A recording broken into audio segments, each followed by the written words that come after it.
请大家同心默祷。Let's say a silent prayer, doa dalam hati.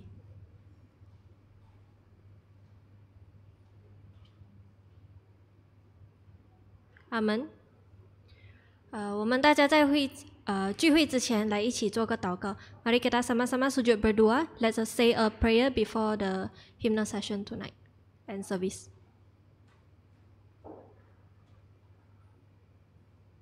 奉主耶稣基督圣名祷告。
请大家同声默祷 ，Let's say silent prayer。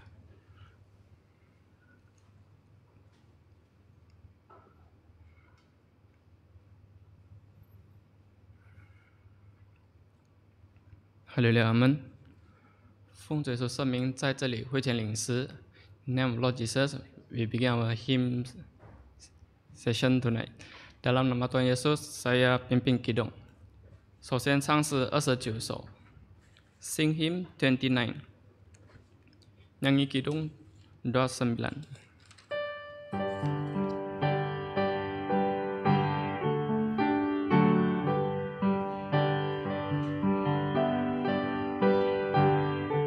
D 节 Verse 1。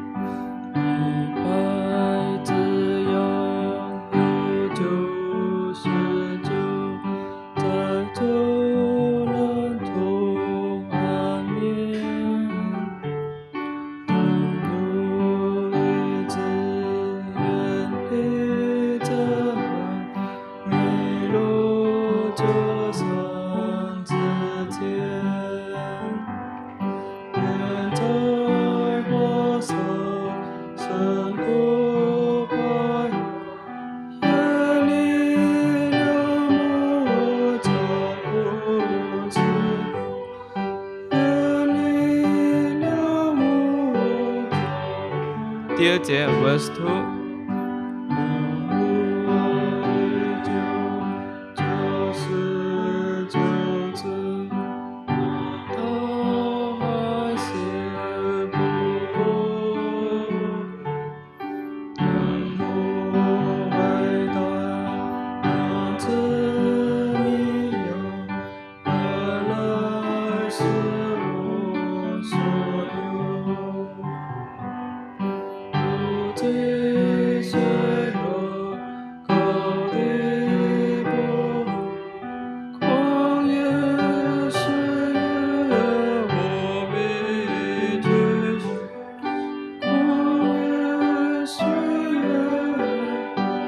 第三节 Verse 3。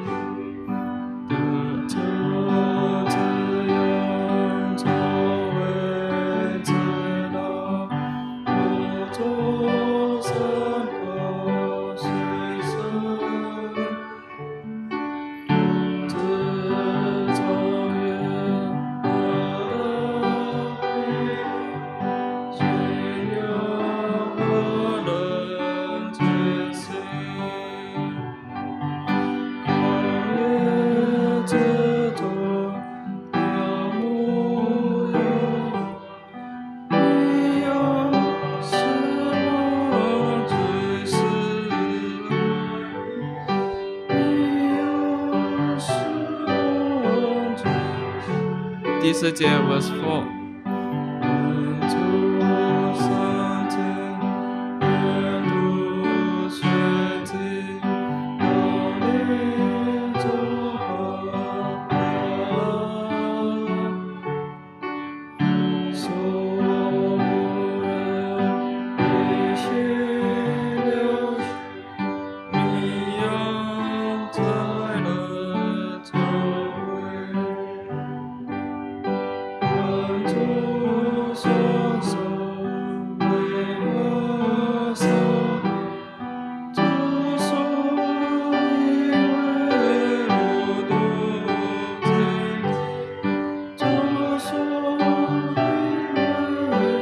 最后一节 Last verse。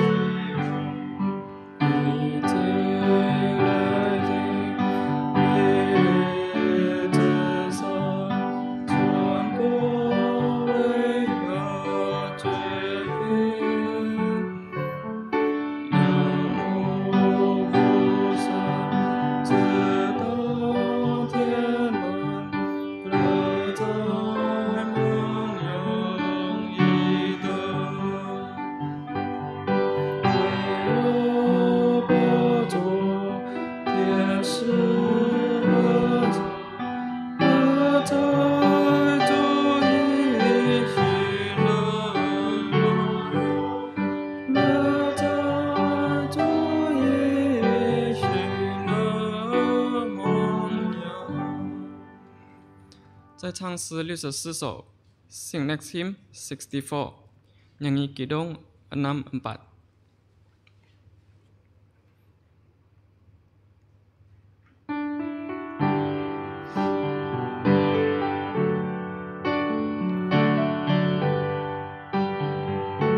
DJ verse 1.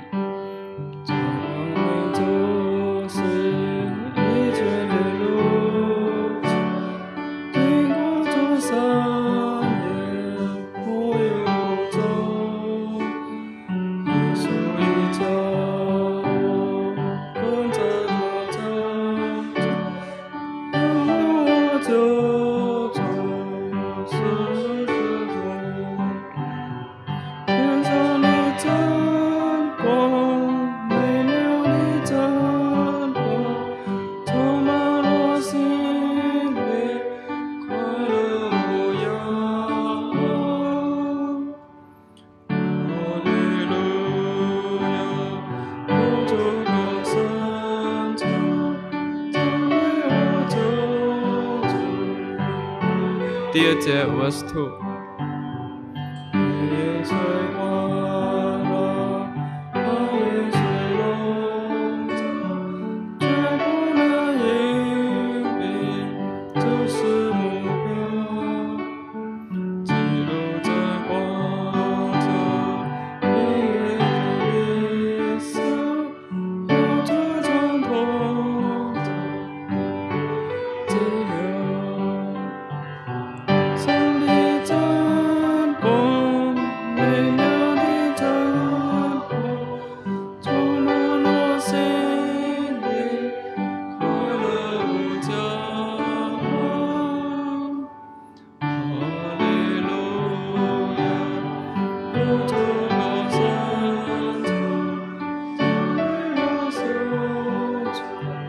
最后一节 last verse。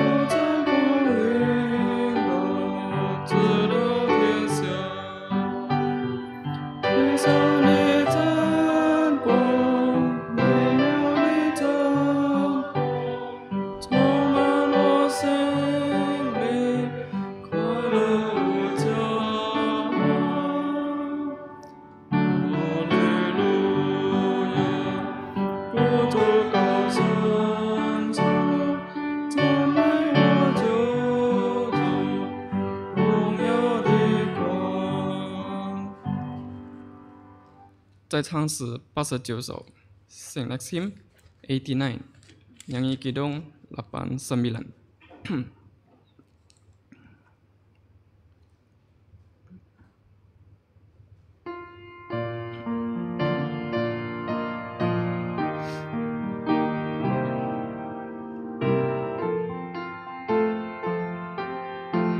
DJ verse 1。 世界的救主，失去荣耀人的受苦。虽然我有无数罪恶，主给人恩典真是多。主恩实在更多。主恩实在更多，从前我是充满罪过，主恩实在。第二节 verse 2。 主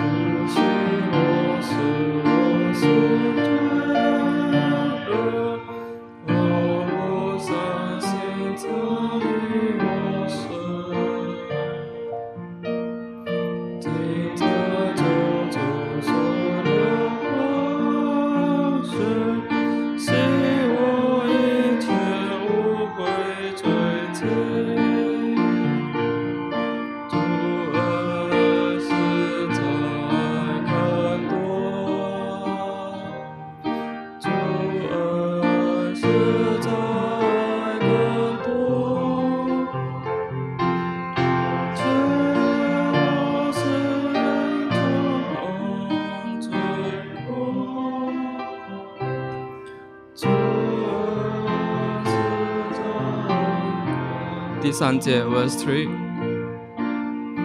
耶稣是我救赎和主，是我先知君王祭司，赦罪恩典是我所知，我将一切奉献耶稣。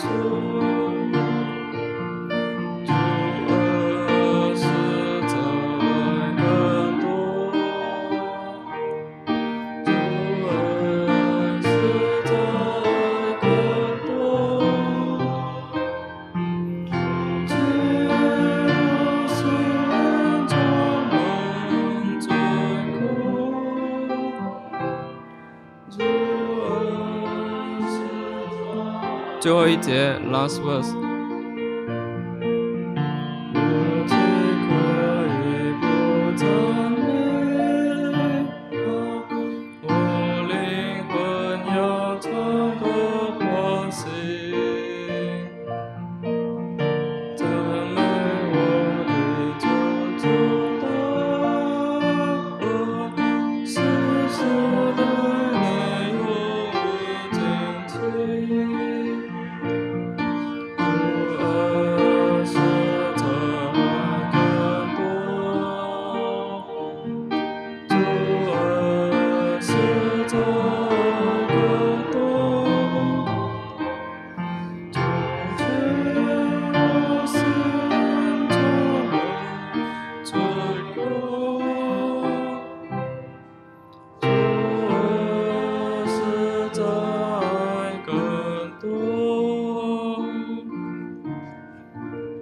我们在唱诗196首 Sing next hymn 196 Nyanyi Kidung 196.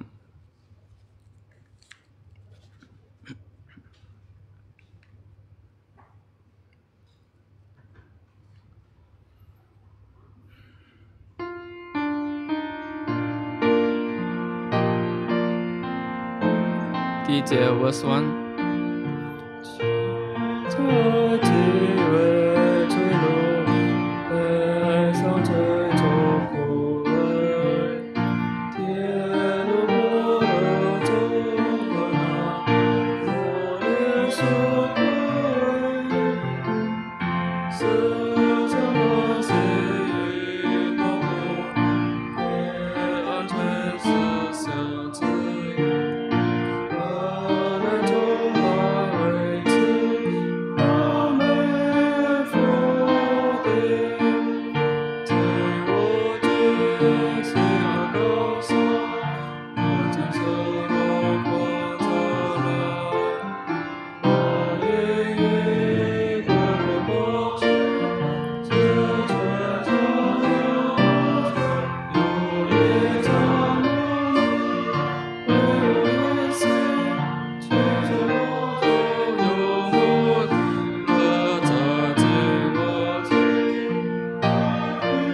最后一节 last verse。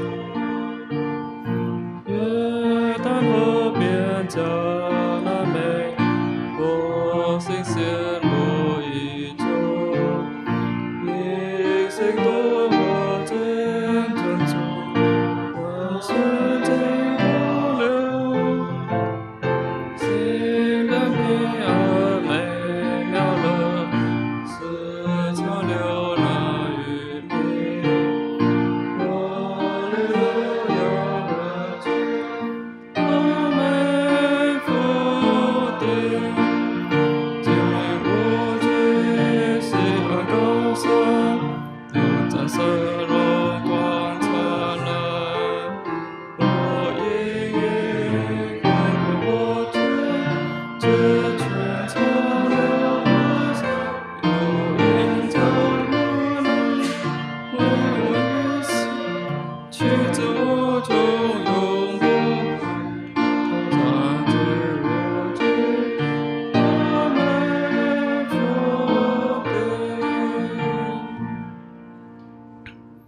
感谢主，会见领事到这里。Thanks God, our hymn session ends here. Syukur pada Tuhan, sesi kidung sampai sini. Haleluya.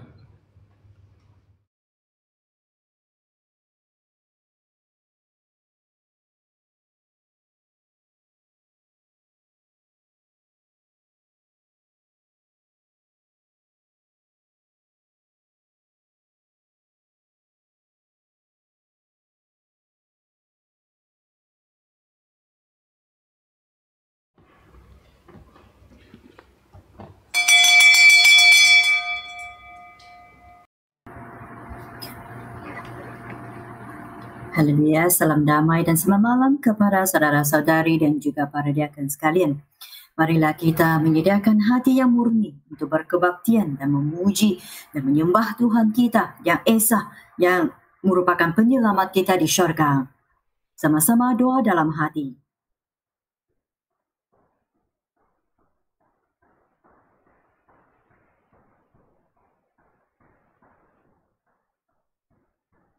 Amin. Dalam nama Tuhan Yesus memulakan kebaktian malam ini. Sama-sama kita naikkan kidung pujian bilangan 429. Di mana peperangan terus diteruskan lagi. Dan sememangnya kemenangan terus dicapai.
Kita berdoa dan kita memohon agar Tuhan terus memimpin kebaktian kita pada malam ini.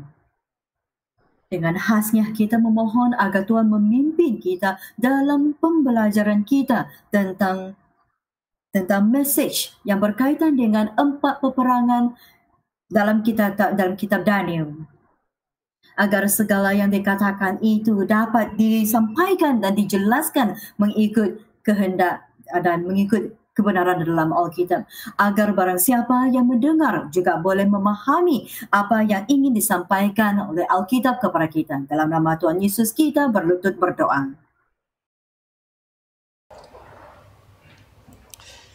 奉主耶稣圣名祷告，哈利路亚！感谢赞美主耶稣，哈利路亚，哈利路亚，哈利路亚，哈利路亚，哈利路亚。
哈利路亚！感谢赞美主耶稣，阿门。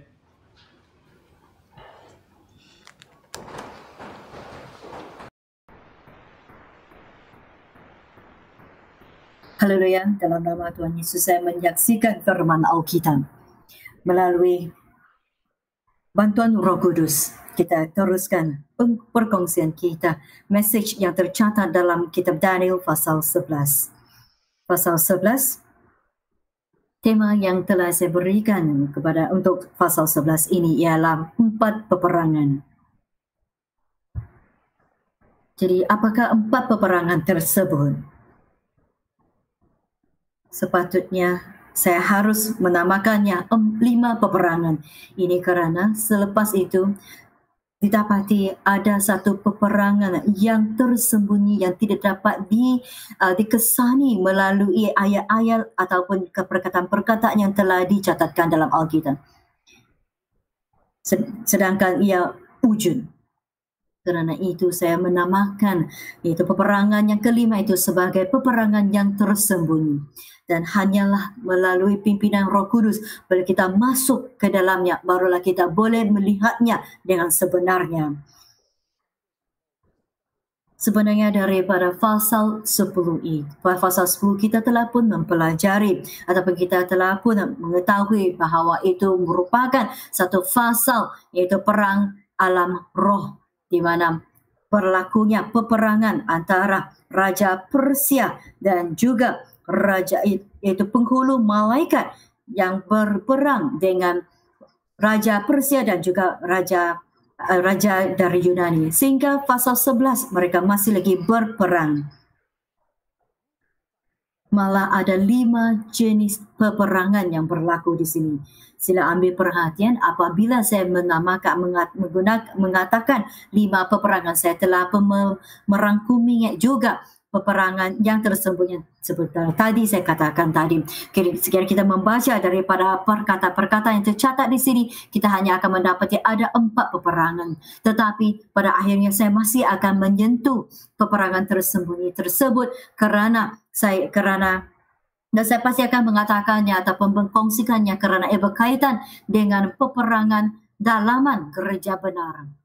Di mana dalam pasal 11 kita juga dapat melihat peperangan demi peperangan. Dan dalam pasal 11 di sini dikatakan bahawa malaikat telah bernubuat dan mengatakan bahawa ada 4 peperangan yang telah dinubuatkan, termasuk peperangan yang tersembunyi. Kesemuanya ada 5 peperangan. Dan selepas itu malaikat itu juga terus memberi penjelasan dengan lebih terperinci 4 peperangan yang tercatat di sini. Adakah saudara-saudari mendapati 4 peperangan tersebut? Peperangan yang pertama ialah peperangan alam roh, di mana ia tercatat dalam ayat 1. Itu adalah yang milik langit, adalah yang merupakan peperangan antara malaikat dan juga si iblis. Demikianlah ayat 1 di sini mengatakan bahawa yakni semua ini benar-benar telah berlaku. Peperangan yang kedua ialah peperangan antara Raja Negeri Utara dan Raja Negeri Selatan, iaitu dari 2 hingga ayat 4. Raja Negeri Utara dirujuk kepada Raja di Negeri Persia, manakala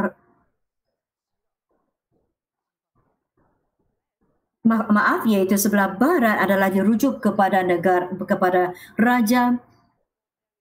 iaitu peperangan kedua adalah antara timur dengan barat, iaitu Raja Persia dan juga Raja Yunani. Jadi apakah peperangan yang ketiga pula? Ialah peperangan antara Raja Negeri Utara dan juga Raja Negeri Selatan. Raja Selatan dirujuk kepada negeri Mesir, manakala bahagian utara pula merupakan raja orang Syria. Dan peperangan ketiga ini merupakan peperangan yang telah dicatatkan dengan lebih terperinci dan lebih panjang dalam kitab Daniel, dan malaikat itu juga mengambil lebih banyak masa untuk memberi penjelasan tentang peperangan ketiga ini. Pada mulanya apabila saya membaca tentang hal ini, apabila saya cuba menganalisis, saya tidak faham mengapakah malaikat menggunakan begitu banyak ayat-ayat Alkitab, begitu lama, begitu panjang untuk memberi penjelasan tentang peperangan ketiga ini. Ini bukankah sejarah? Bukankah ini merupakan peperangan antara Mesir dan juga Syria? Dan kalau kita melihat atau membaca dalam sejarah manusia, itulah peperangan tersebut. Tetapi bagi saya merasakan itu tidak sepatutnya. Kerana dalam kerajaan Tuhan, biasanya mereka tidak akan menyentuh dengan begitu terperinci peperangan dalam alam manusia.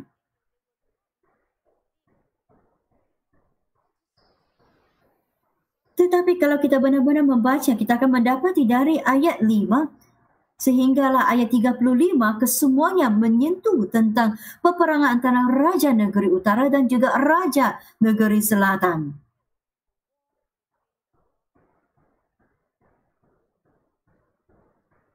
Adakah saudara-saudari mempunyai apa-apa pendapat di sini? Ini kerana sekiranya kita amat memahami Alkitab, kebenaran Alkitab, ataupun memahami prinsip Tuhan, maka kita akan tahu bahawa Tuhan biasanya tidak akan menyentuh dengan panjang lebar hal-hal yang berkaitan dengan manusia. Malah dalam kitab Wahyu sama juga apabila yang menyentuh tentang peperangan akhir zaman, tentang peperangan di dunia, tetapi kebanyakan daripada penelitian adalah berkaitan dengan hal-hal yang tercatat dalam gereja benar.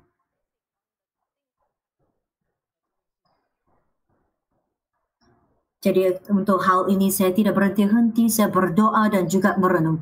Tetapi dengan tiba-tibanya saya telah memahami akan rahasianya, di mana isi kandungannya Cuba sila ambil perhatian apakah sebenarnya yang digelar sebagai ataupun yang diertikan sebagai peperangan antara Raja Negeri Selatan dan Raja Negeri Utara. Kalau kita mengambil perhatian akan peperangan ini, kita akan faham sebenarnya ini merupakan suatu peperangan yang tersembunyi tentang peperangan dalam gereja benar. Apa yang ingin disampaikan oleh malaikat melalui peperangan ini adalah sebenarnya peperangan yang tersembunyi melalui peperangan antara Raja Negeri Utara dan Raja Negeri Selatan untuk menggambarkan ataupun memberi penjelasan tentang peperangan yang berlaku dalam gereja benar itu sendiri.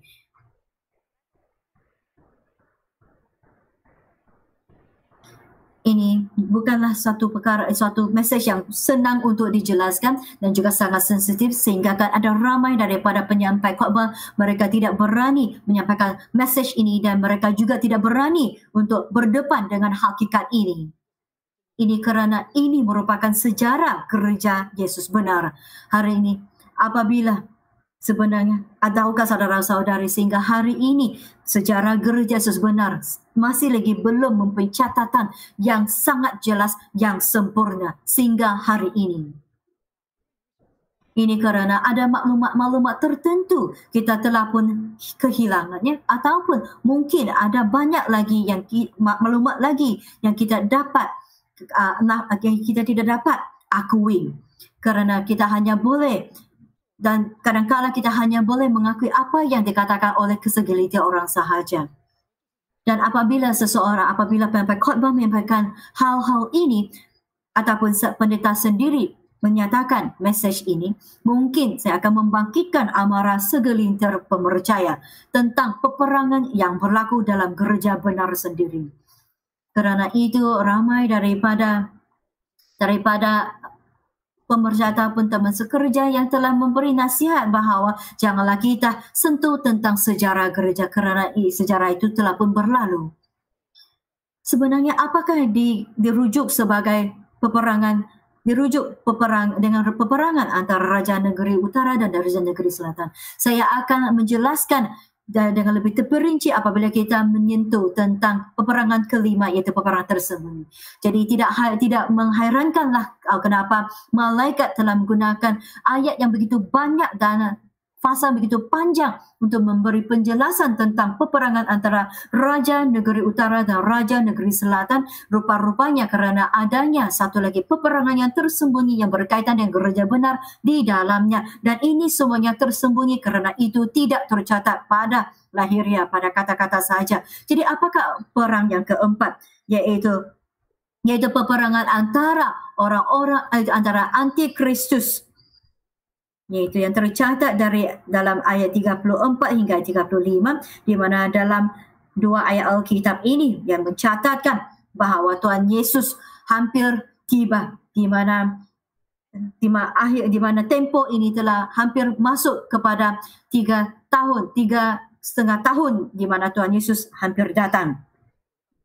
Adakah saudara-saudari mendapati bahawa dalam seluruh fasal ini kita akan mendapati ada 4 peperangan yang tercatat di sini dan 1 yang tersembunyi.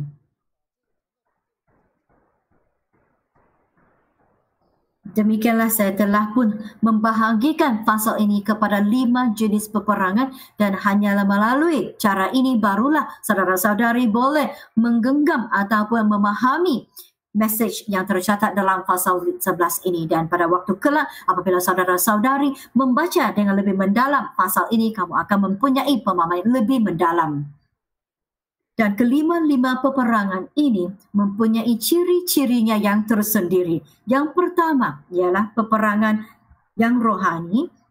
Adapun peperangan dalam alam roh adalah adalah peperangan antara penghulu malaikat dan juga si iblis. Dan sesudah itu peperangan yang kedua, iaitu peperangan antara raja dari negeri, antara raja bahagian timur dan bahagian barat, yang merupakan peperangan biasa saja, itu peperangan manusia. Yang ketiga, walaupun peperangan yang ketiga itu adalah berkaitan dengan Raja Negeri Utara dan Raja Negeri Selatan, tetapi dia juga mempunyai satu lagi peperangan yang tersembunyi yang berkaitan dengan gereja benar. Kerana itu kita haruslah memberi perhatian yang khas kepada peperangan ini, kerana malah malaikat juga telah memberi perhatian yang khas akan ketiga peperangan ketiga ini. Dan yang terakhir ialah peperangan yang sangat istimewa, kerana itu adalah peperangan antara orang jahat, iaitu antikristus. Jadi apakah keistimewaannya? Apakah rupa-rupanya peperangan orang lalim ini dan juga antikristus ini merupakan satu peperangan yang telah membangkitkan peperangan antara negara dan negara, antara bangsa dan bangsa. Itulah peperangan yang milik dunia ini. Tetapi selain daripada peperangan milik dunia ini, peperangan ini juga menyerang kerajaan Tuhan, menyerang gereja benar, yang mengenai juga pemercaya gereja benar, agar mereka boleh memusnahkan kerajaan Tuhan. Dan ini ataupun peperangan ini sebenarnya telah membawa satu peperangan dengan secara langsung telah membangkitkan juga peperangan rohani.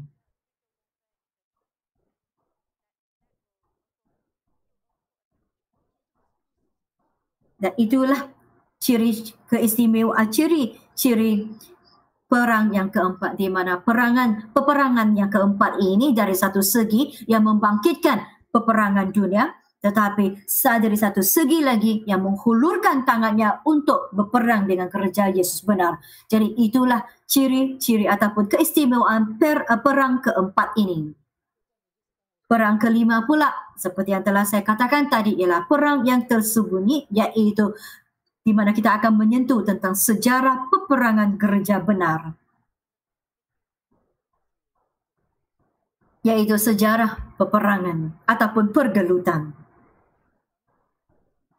Jadi tentang peperangan Raja Utara dan Raja Selatan ini dalam perang yang ketiga ini, iaitu peperangan yang ketiga ini, mereka sebenarnya telah berperang lebih dari 100 tahun.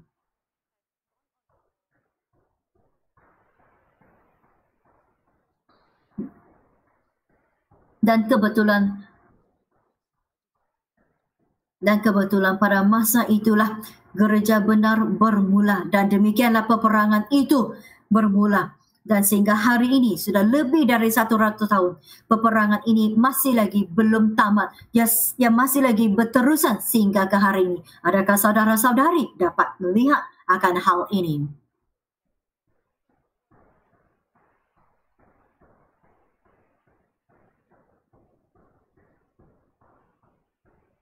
Bagi kita yang merupakan bangsa-bangsa dari negara-negara lain, kita mungkin tidak akan merasakan peperangan tersebut. Jadi mungkin saudara-saudari akan bertanya kepada pendeta, bagaimana pendeta tahu? Tapi kalau satu hari nanti, kalau saudara-saudari pergi ke negara China, maka saudara-saudari akan mendapati bahawa peperangan ini sebenarnya belum lagi tamat, kerana sehingga hari ini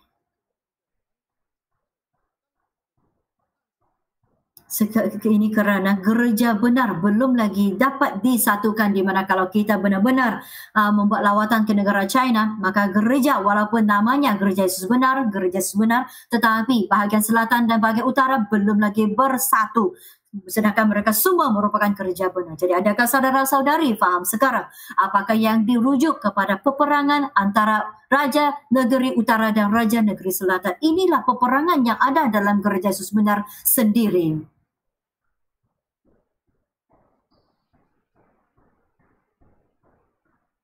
Mungkin apabila saya menyentuh tentang sejarah, saya boleh menyentuh dengan secara ringkas sahaja. Mari kita lihat bagaimana kita biarkan sahajalah pimpinan Roh Kudus untuk memimpin kita sampai ke mana. Kerana saya sendiri, pendeta sendiri juga tidak ada keyakinan, sebab pendeta sendiri juga tidak tahu ke mana, sedalam mana pendeta boleh sampai. Yang penting ialah yang terutamanya pemercaya yang baru, di mana pemercaya ini kebanyakannya tidak ada pemahaman dari segi ini. Mengapakah saya mengatakan sedemikian? Ini kerana mesej yang disampaikan dalam buku Daniel pasal 11 itu 4 peperangan termasuk peperangan tersembunyi. Hanya pengenalan sahaja saya telah pun menggunakan 25 minit. Tetapi tidak mengapa asalkan saudara-saudari faham mesej isi kandungan yang tercatat dalam buku Daniel pasal 11, iaitu adanya 5 peperangan, iaitu 4 peperangan yang tercatat di dalamnya dan 1 peperangan tersembunyi, maka sudah cukup memuji Tuhan dan bersyukur kepada Tuhan kerana saudara-saudari sudah mendapat mesej yang tercatat dalam pasal 11 ini. Ini kerana kalaulah saya cuba untuk meluru atau menggesahkan mesej tersebut, maka tidak akan membuat pembangunan. Mari kita baca ayat 1. Seperti dahulu aku juga mendampinginya untuk menguatkan dan menyokongnya, yakni pada tahun pertama pemerintahan Darius orang Media itu. Demikianlah seperti yang telah dijelaskan tadi bahawa peperangan yang pertama ialah peperangan antara, iaitu peperangan antara malaikat dan si iblis. Jadi mengapakah Gabriel, malaikat yang memberi mesej itu, mengatakan bahawa pada tahun pertama pemerintahan Darius orang Media itu, aku pernah menyokong Mikael. Mengapa sehinggakan dia boleh menjadi kuat? Mengapakah malaikat Gabriel ini mengatakan sedemikian? Di mana dia mengatakan bahawa aku juga mendampinginya untuk menguatkan dan menyokongnya. Rupa-rupanya sebelum ini dia pernah membantu peperangan, iaitu malaikat Mikael sebelum ini yang telah pun berlaku.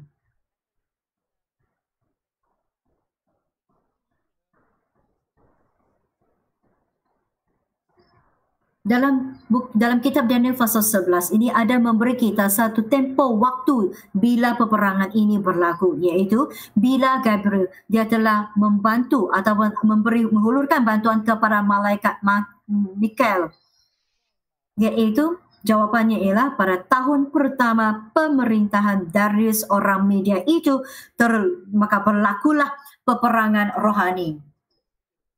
Jadi kita sudah pun tahu tempoh peperangan tersebut, iaitu tempoh peperangan ini membawa kita kembali ke buku Daniel pasal 5. Buku Daniel pasal 5, mari kita baca ayat 30 hingga 31. Pada malam itu juga terbunuhlah Belshazzar, raja orang Kasdim itu. Ayat 31, Darius orang Media menerima pemerintahan ketika ia berumur 62 tahun.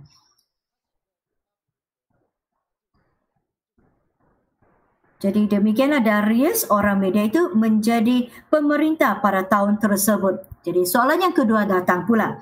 Jadi mengapakah waktu tersebut berlakunya peperangan rohani pada ketika itu? Sebentar tadi saya telah memberitahu saudara-saudari bahawa peperangan di dunia ini, apalah kaitannya dengan peperangan ataupun kerajaan Tuhan? Peperangan di dunia, peperangan di bumi sepatutnya tidak ada kaitan dengan kerajaan Tuhan, dan jadi sepatutnya Tuhan tidak akan mempedulikan peperangan tersebut. Ini kerana itu sepatutnya merupakan peperangan antara manusia dengan manusia, iblis dengan iblis yang tamak akan kekuasaan, yang tamak akan kekayaan. Jadi sepatutnya, jadi tidak kira apa sahaja peperangan yang ada di dunia ini, sepatutnya Tuhan tidak akan mempedulikannya kerana terlalu banyak dan tidak ada masa untuk mempedulikan sebegitu banyak peperangan. Tetapi dengan begitu jelas sekali di sini, buku Daniel mengatakan bahawa peperangan ini mengatakan bahawa apabila kerajaan Persia cuba untuk merobohkan atau menawan kota Babel, maka peperangan tersebut telah membangkitkan peperangan rohani pula. Jadi sekiranya sedemikian, maka kita tahu bahawa ya pasti ada kaitannya dengan kerajaan Tuhan, pastinya ada kaitan dengan bangsa ataupun umat Tuhan. Dan sememangnya, hakikatnya sememangnya sebegitu, di mana sejarah memberitahu kepada kita bahawa peperangan tersebut ada kaitannya dengan umat Tuhan dan juga bangsa Tuhan. Kerana apabila kita membaca buku Ezra, iaitu pasal 1, apabila Raja Darius dia memberi arahan bahawa, iaitu pada ketika tahun yang pertama Raja Darius menjadi raja, raja ini telah memberi arahan kepada umat Israel ataupun orang Yahudi untuk kembali ke Yerusalem untuk membina semula bait suci. Tidak kira Sama ada kamu merupakan umat Israel di sebelah utara ataupun mereka yang telah ditawan dari bahagian selatan, semua orang-orang Yahudi boleh kembali ke Yerusalem untuk membina bait suci.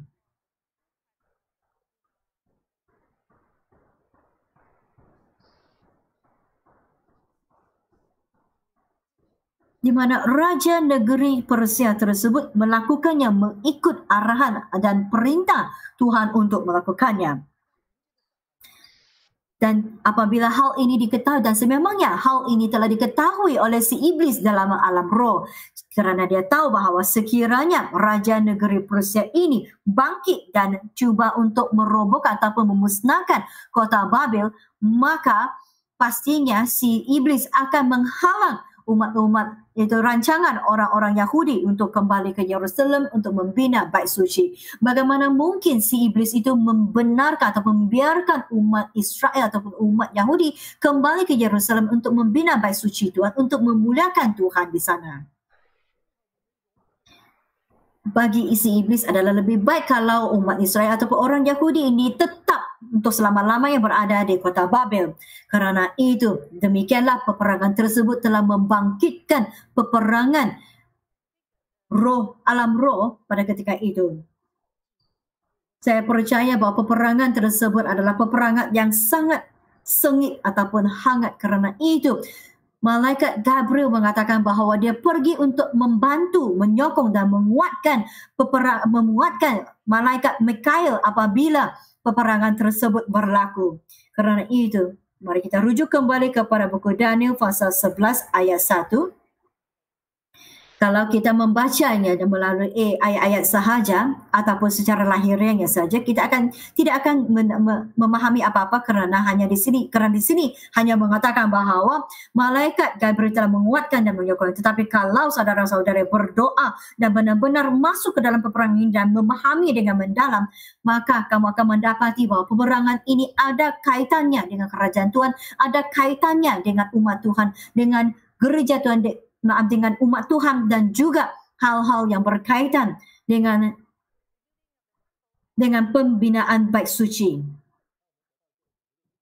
Dan kesimpulan yang kita dapati ialah pada waktu kelak tidak kira apa jua yang berlaku, sekiranya hal tersebut adanya kaitan dengan kerajaan Tuhan, dengan gereja benar, dengan iman kepercayaan ataupun apa-apa saja yang berkaitan dengan gereja, pasti akan membangkitkan peperangan alam roh ataupun peperangan yang rohani. Ini kerana pastinya akan adanya halangan si iblis. Dia pasti akan datang untuk cuba memusnahkan kita dan juga cuba untuk merosakkan kerajaan kita. Itulah wahyu ataupun petunjuk ataupun kenyataan yang dapat kita lihat daripada wahyu yang tercatat dalam buku Daniel. Tetapi kebanyakan daripada kita masih lagi tertidur. Kerana itu kita tidak mendapati sebenarnya peperangan rohani ini telah berlaku. Sememangnya saudara-saudari tidak akan dapat melihat adanya ataupun berlakunya peperangan yang rohani. Hari ini kita begitu damai. Seolah-olah dunia ini aman sahaja. Tetapi adakah saudara-saudari tahu bahawa penghulu malaikat di langit, di syurga, demi memelihara kita, demi melindungi kita? Tahukah saudara-saudari berapa banyak peperangan yang telah pun diperangi oleh malaikat di syurga? Kerana itu setiap hari kita mempunyai keamanan dan kedamaian. Tetapi dalam alam rohani ataupun dalam alam roh, tiap-tiap hari, tiap-tiap kali akan adanya peperangan kerana si iblis tidak berhenti untuk mencari peluang untuk menelan kita. Saya rasa untuk penjelasan peperangan ketiga itu saya sampai di sini sahaja. Mari kita peperangan yang pertama. Sekarang mari kita masuk kepada peperangan yang kedua, yaitu peperangan antara Raja Negeri Timur dan Raja Negeri Barat, iaitu Raja Persia dan juga Raja Yunani. Sebenarnya kita telah pun menyentuh tentang peperangan ini beberapa kali ataupun banyak kali. Seperti yang telah saya jelaskan bahawa buku Daniel ini senantiasa memberi penjelasan kembali untuk bahagian yang awal yang telah pun disentuhkan sebelum itu di bahagian akhirnya, agar kita boleh memahami lebih mendalam lagi mesej yang ingin disampaikan. Demikian juga struktur organisasi dalam kitab Wahyu. Janganlah ingatkan bahawa pada akhirnya apabila kita membacakan iaitu penghujung kitab Wahyu itu, kita ingatkan itu merupakan hal yang telah pun berakhir ya, ataupun yang bakal berakhir, sedangkan hal-hal tersebut berkemungkinan berkaitan dengan permulaan kitab Wahyu, dan permulaan kitab Wahyu berkemungkinan berkaitan dengan penghujung kitab Wahyu. Kalaulah saudara-saudari memahami akan struktur organisasi ini, maka struktur iaitu organisasi ini, maka saudara-saudari akan mempunyai pemahaman lebih mendalam tentang kitab Wahyu. Mari kita baca ayat 2. Oleh sebab itu aku akan memberitahukan kepadamu hal yang benar. Sesungguhnya 3 raja lagi akan muncul di negeri Persia, dan yang keempat akan mendapat kekayaan yang lebih besar dari mereka semua. Dan apabila ia telah menjadi kuat kerana kekayaannya, ia akan berusaha sekuat-kuatnya untuk melawan kerajaan Yunani. Ayat 3. Kemudian orang akan muncul seorang raja yang gagah perkasa, yang akan memerintah dengan kekuasaan yang besar dan akan berbuat sekehendaknya. Tetapi baru saja yang muncul, maka kerajaannya akan pecah dan terbagi-bagi menurut keempat mata angin dari langit, dan seterusnya. Jadi ayat 2 di sini mengatakan bahawa malaikat itu mengatakan, oleh sebab itu aku akan memberitahukan kepadamu hal yang benar.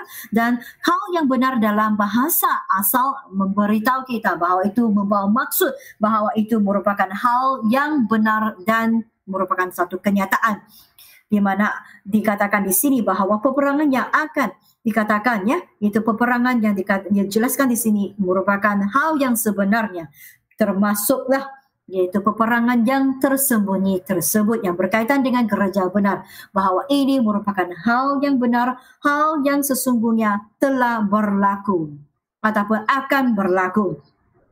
Dan malaikat itu mengatakan bahawa aku akan memberitahukan kepadamu hal yang benar. Sebenarnya Tuhan yang mau agar malaikat itu memberitahu Daniel akan hal tersebut. Dan malaikat mengatakan dalam ayat 2 mengatakan bahawa selain daripada raja yang pertama, dikatakannya lagi 3 raja lagi akan muncul di negeri Persia. Dan yang keempat akan mendapat kekayaan yang lebih besar dari mereka semua. Jadi, siapakah keempat-empat raja di negara Persia? Yang pertama kita tahu ialah Raja Koresh, yaitu raja yang telah pun memusnahkan kerajaan Babel pada tahun 536 sebelum Masihi, yang tercatat dalam buku Daniel pasal 5. Juga merupakan raja yang telah pun memberi perintah bahawa orang-orang Israel ataupun umat Yahudi boleh kembali ke Yerusalem untuk membina bait suci.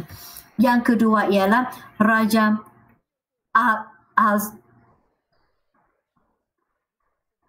Artaxerxes, di mana raja ini pernah memberi perintah bahawa pembinaan bait suci itu haruslah dihentikan. Sekiranya saudara-saudara ingin memahami lebih panjang lebar lagi sejarahnya, maka bolehlah saudara-saudari merujuk kepada Ezra pasal 4. Dan kerjanya adalah menghentikan kerja pembinaan bait suci pada akhirnya apabila pemberhentian itu berlaku, maka pembinaan bait suci itu telah tergendala untuk kira-kira 13 hingga 16 tahun. 3-4 tahun telah digunakan untuk membina semula bait suci. Boleh dikatakan bahawa dari mula sehingga pada akhirnya apabila kembalinya umat Yahudi ke Yerusalem untuk membina bait suci sudah mengambil masa kira-kira 20 tahun, di mana seorang bayi yang baru dilahirkan telah pun mencapai umur 20 tahun.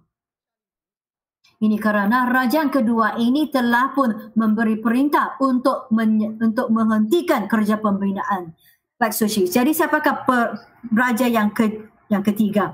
Yaitu Raja Darius.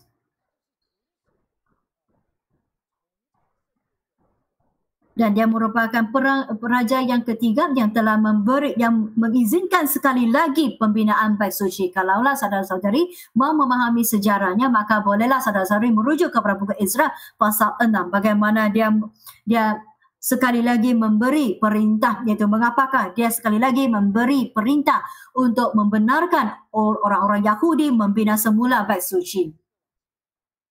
Kemudian selepas Raja Darius meninggal dunia, maka bangkitlah Raja keempat. Dan Alkitab, iaitu malaikat mengatakan atau memberi penjelasan bahawa Raja keempat ini akan menjadi lebih besar dan lebih kaya daripada yang sebelum ini. Malah dengan khasnya menekankan bahawa apabila iaitu Raja yang keempat ini telah bangkit, maka ia akan melawan sekuat-kuatnya kerajaan Yunani. Pada ketika itu kerajaan Yunani belum lagi berkuasa ataupun berkekuatan. Tetapi pada ketika itu kerajaan Yunani tidak berhenti-henti maju dan menjadi semakin kuat. Jadi demikian Raja keempat ini adalah Raja Ahasuerus, iaitu suami kepada bagi Ratu Esther. Dan sekiranya saudara-saudari berminat mengetahui sejarah Raja Persia dan juga raja peperangannya dengan negara-negara lain, maka saudara-saudari bolehlah membuat pengkajian kerana peperangan tersebut amat menarik. Sehingga kan apabila sekiranya ada tayangan-tayangan filem mengenai peperangan-peperangan sejarah ini, maka saudara-saudara boleh menontonnya kerana peperangan-peperangan tersebut sangatlah hangat dan sengit dan juga menarik. Sebaik saja dibacakan dalam buku Esther pasal 1. Bukankah pada permulaannya telah dimulakan seluruh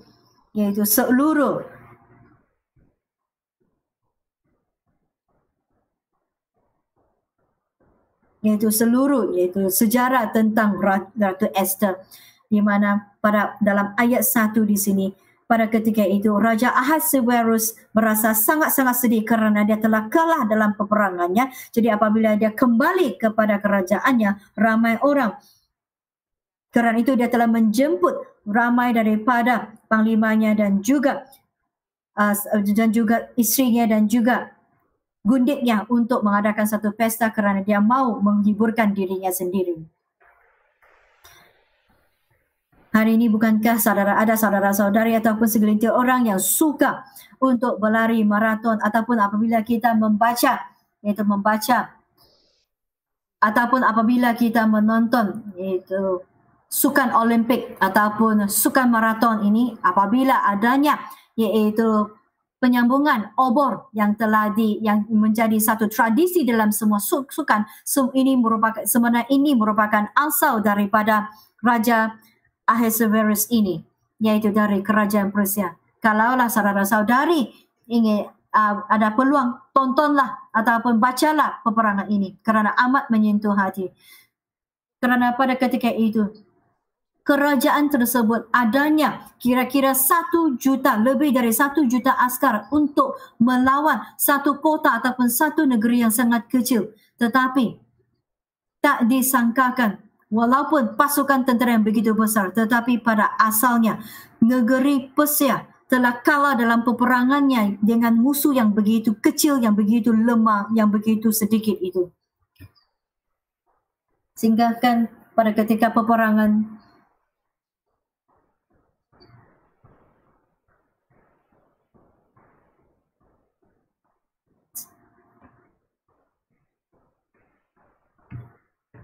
di mana demikianlah bagaimana maraton itu boleh dikatakan bermula, iaitu apabila negeri yang begitu kecil tersebut, apabila mereka telah menang peperangan, mereka sebenarnya menghantar mesej dari seorang askar kepada seorang askar, sehingga pada akhirnya telah menyampaikan mesej tersebut kepada negeri tersebut bahawa kerajaan Yunani telah mendapat kemenangan, mereka telah mendapat damai sejahtera dalam peperangan tersebut.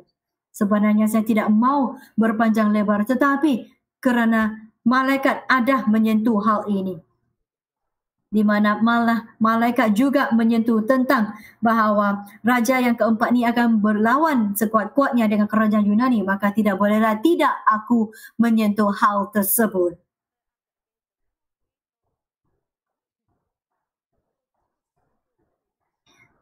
Demikianlah sejarah 4 raja ini. Sebenarnya kalau kita melihat tempoh pemerintahan mereka itu tidaklah lama kerana kira-kira 70 tahun untuk setiap orang. Dan untuk riwayat negeri kerajaan Persia daripada pembangunan sehinggalah kemusnahannya, yang hanya mengambil masa kira-kira 208 tahun sahaja. Mari kita masuk ke dalam ayat ketiga. Ayat ketiga, kemudian akan muncul seorang raja yang gagah perkasa. Siapakah raja ini? Yang akan memerintah dengan kekuasaan yang besar dan akan berbuat sekehendaknya. Di mana dia akan memerintah, akan mengikut kehendaknya sendiri. Tetapi baru saja yang muncul, iaitu raja yang gagah perkasa ini adalah dirujuk kepada Raja Alexander yang agung, iaitu bermulanya kerajaan Yunani. Ayat 2 menyentuh tentang 4 raja Persia, kemudian dalam ayat 3 mengatakan bahawa keempat-empat raja itu sudah berlalu dan kini muncul seorang raja yang gagah perkasa, iaitu Raja Yunani.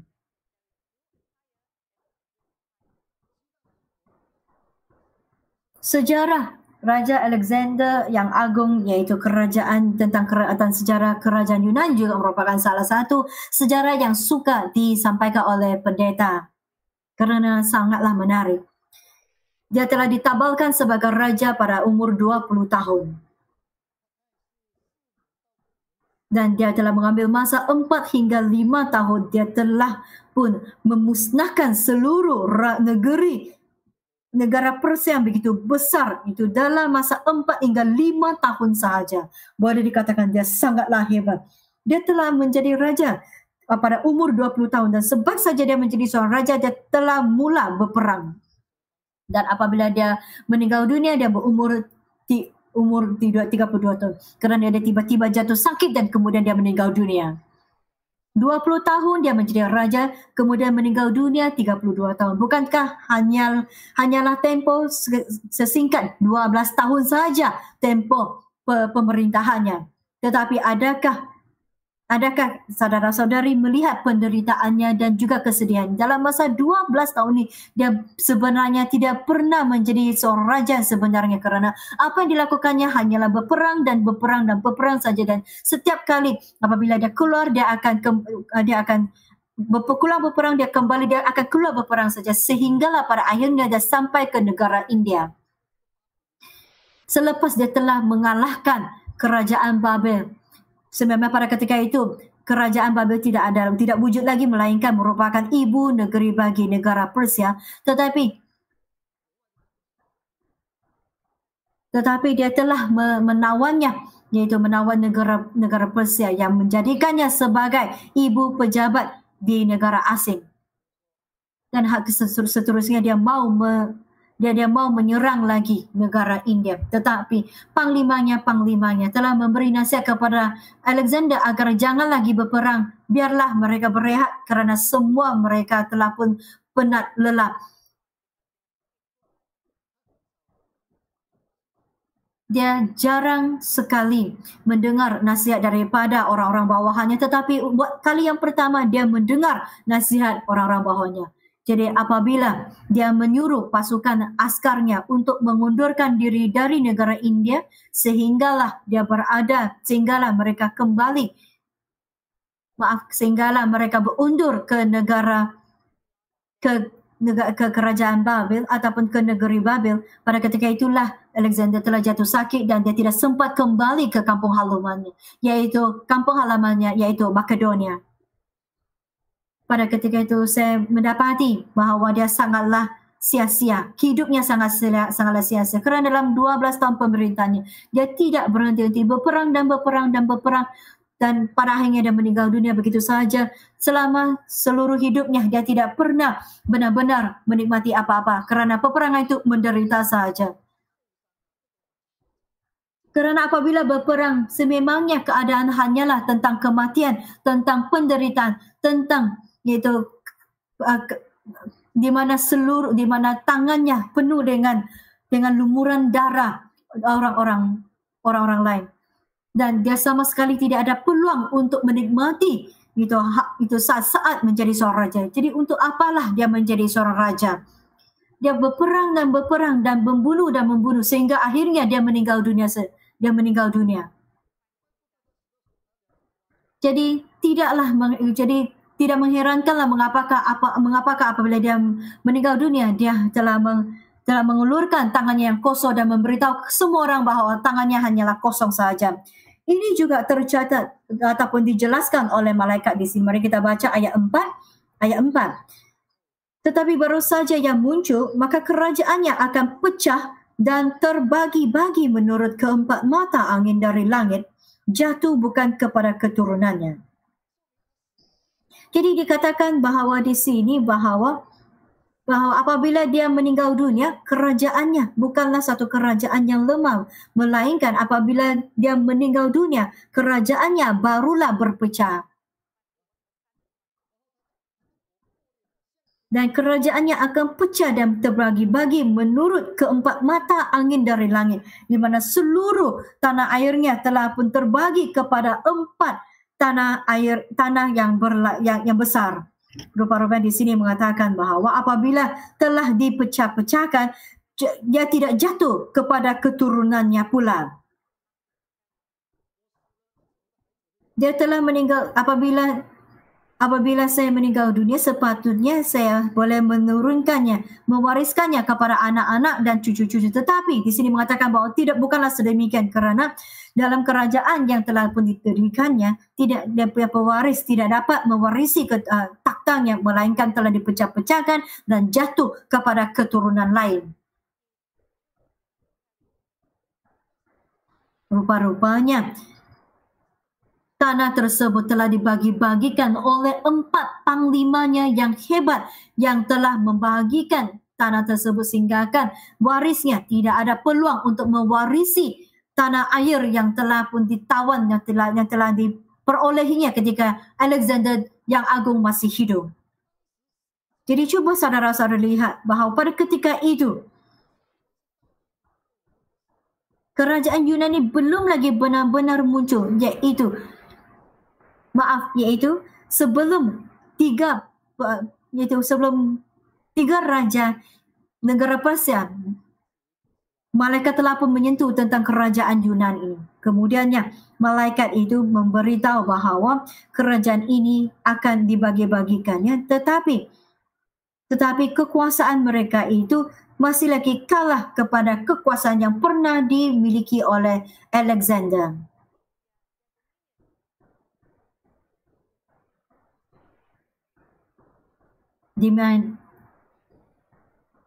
Demikianlah empire Alexander itu telah dibagi-bagi dan jatuh bukan kepada keturunannya. Semua ini merupakan penjelasan malaikat, dan ini merupakan penjelasan yang telah pun menggenapkan sejarah manusia tentang apa yang telah benar-benar berlaku dalam peperangan manusia. Dan riwayat Empire Yunani daripada penubuhannya sehinggalah kemusnahannya hanyalah mempunyai kira-kira 1663 tahun sahaja. Dan 4 panglimanya telah membagikannya kepada 4 negara. Dan 4 negara ini ialah Mesir, Syria, Mesopotamia, iaitu Asia Kecil, dan satu lagi iaitu Makedonia, iaitu kampung halaman Alexander. Mari kita membuat satu kesimpulan. Ini merupakan penjelasan yang telah disampaikan atau yang telah pun dijelaskan oleh malaikat dalam buku Daniel pasal 11, itu perang yang kedua, iaitu perang antara raja negeri bahagian timur dan bahagian barat. Hari Sabtu kita akan Hari Sabtu pula hari esok kita akan pada pukul 4.30 kita akan menyentuh tentang perang ketiga, iaitu perang Raja Negara Utara dan juga Raja Negeri Selatan. Selepas Utara dan Barat berperang, kini akan masuklah peperangan antara Utara dan Selatan pula.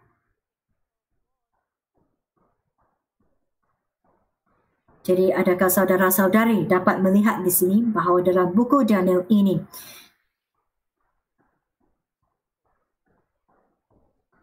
di mana peperangan itu telah pun berlaku di keempat-empat mata angin dari langit. Dan peperangan antara empire, apakah tujuannya pula?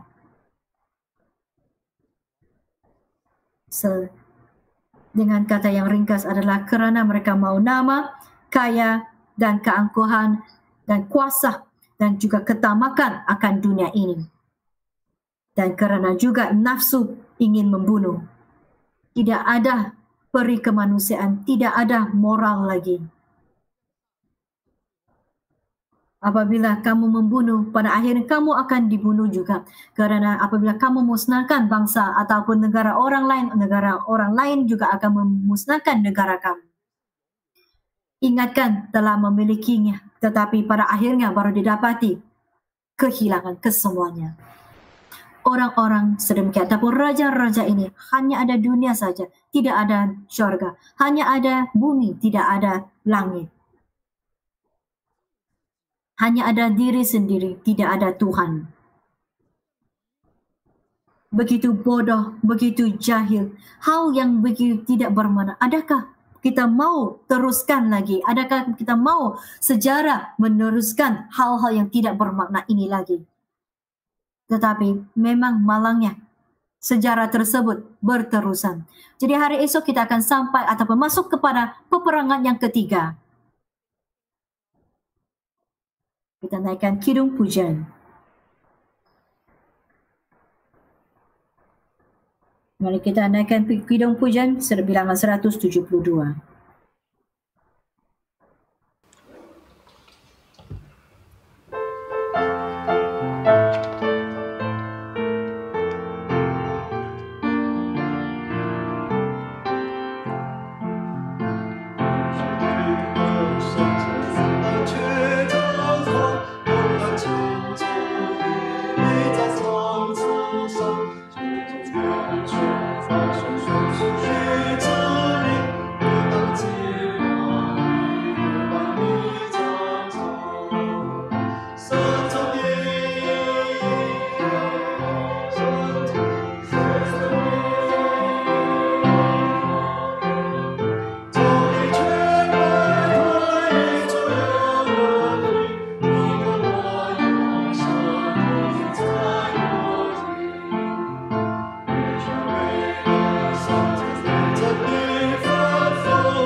亲戚朋友常常笑我们说：“你们信圣经，圣经是人写的，你们信人写的东西。” Our friends, 常常说圣经讲，圣经讲。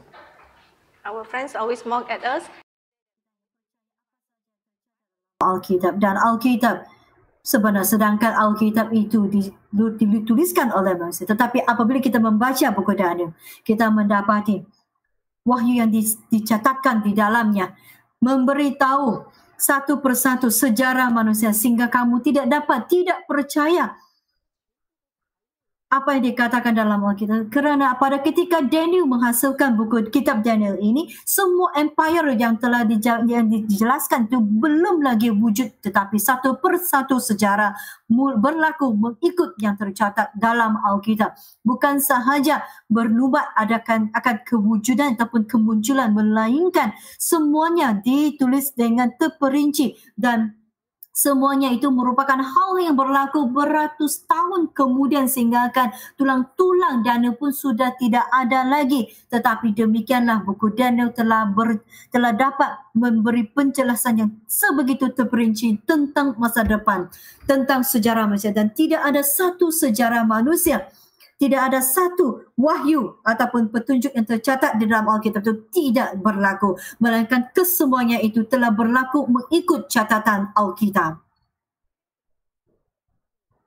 Jadi bagaimana mungkin kita tidak percaya apa yang dicatatkan dalam Alkitab? Ini hanyalah salah satu cara ataupun salah satu bukti akan kebenaran Alkitab. Apabila kita membaca kitab Daniel ini, kita juga haruslah mempunyai pemahaman ini untuk meneguhkan iman kita, yaitu kepercayaan kita terhadap Tuhan, terhadap Alkitab, agar iman kepercayaan kita itu tidak goyah. Sama-sama kita berdoa.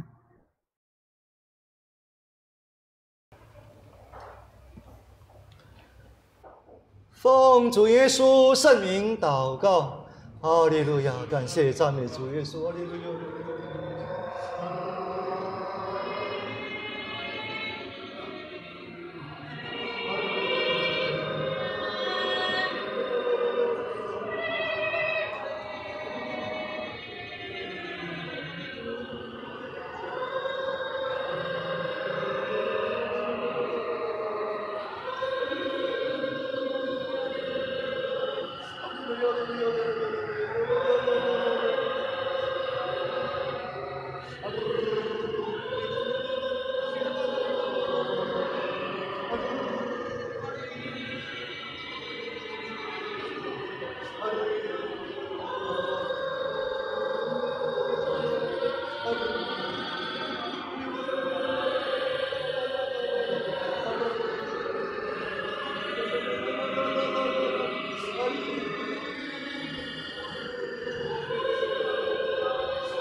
Amen.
哈利路亚，感谢主耶稣，阿门。我依靠主，常常有胜利，胜利。我依靠主，常常有胜利。得胜恩主常看顾，时刻伸手在扶助。我依靠主，常常有胜利。我依靠主，常常有胜利，胜利。我依靠主，常常有胜利。得胜恩主常看顾，时刻伸手在扶助。我依靠主，常常有胜利。阿门。感谢主，阿门。感谢主。Syukur kepada Tuhan Yesus karena memimpin dan memberkati kebaktian kita pada malam ini. Ingat, esok merupakan hari Sabat yang kudus. Merupakan satu saksian yang sangat istimewa dan khas dalam kalangan denominasi agama Kristen yang lain.